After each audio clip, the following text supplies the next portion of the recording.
So one more for you, Drew. One more, please. This is kind of like a tips and tricks. So Mike Ramstack, who you and I know, he's been very successful at getting things done with security programs in different facilities. Actually, he's moving around, still getting it done. One of the things he told me that never left is how it was about data. He did not, and he was telling me, you can't just go in there saying, hey, I need this. Hey, it would be cool to have this. He said, I went in with data.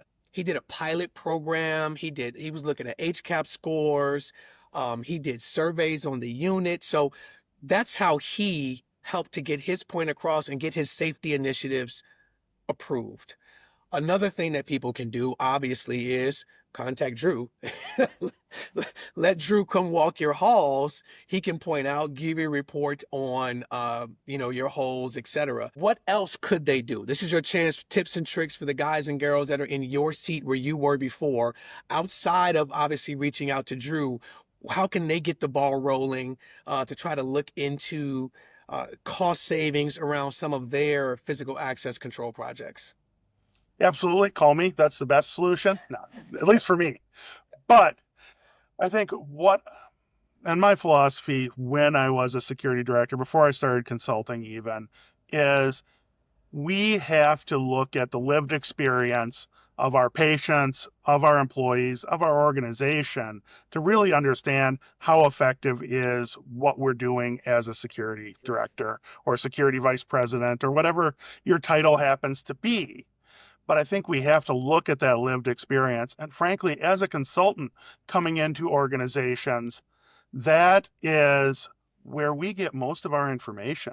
We're not geniuses who are omnipotent and can see everything and just walk in and Uh-huh. it lays itself out before us. We spend our time on site talking to everyone within the organization. That's from the C suite leadership down to the night shift janitor, the EMT working in the emergency department, and really try to get to their pain points and understand what is your experience and where can it be better. Typically, my elevator pitch I give as I'm walking around a hospital at 1 a.m. talking to staff is what are the threats and the risks that you see on a regular basis? What is the organization currently doing to make those better? And where are the holes? Uh-huh. And then from there, you can really nail down and drill down and identify where those opportunities are.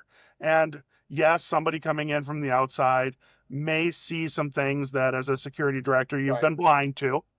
I know every time I hired a consultant as a director of security, there were a few things that they would bring out in their report that I would say, oh, I know better than that.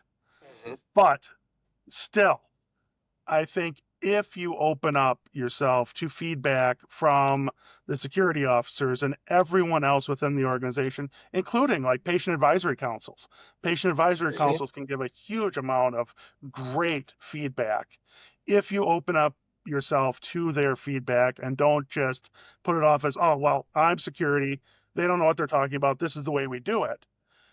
There are opportunities. There are opportunities everywhere. I know we talked in the earlier session about millions of dollars of savings just by identifying that staff time was wasted not being Uh-huh. able to get through doors. That was a pain point for all the staff in that organization, but it And they wasn't would tell you clear if to you asked identify. them. What?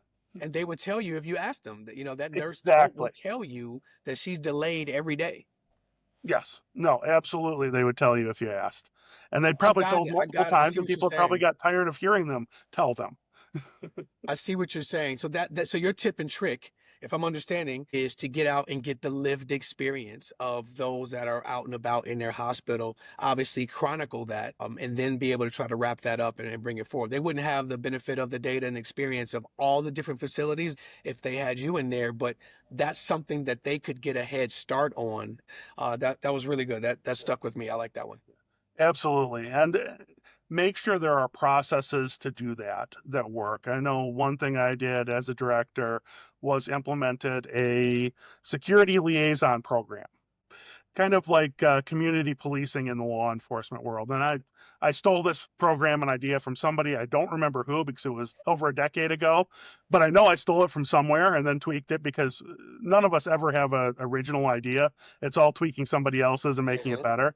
But what I did was assigned just line security officers to responsibility for individual departments. So, Officer Smith, you have responsibility for the critical care unit. So, every time you're working, I want you going up there and talking to the staff there and developing relationships with them.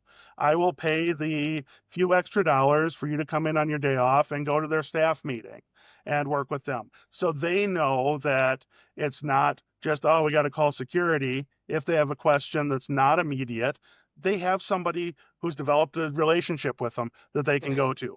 And as a director of security for a large organization, you can develop those relationships with leadership. You may not be able to develop relationships with everyone all the way down to a staff level. So building Hmm. those into your department is really important. That's a good one. That's a good one.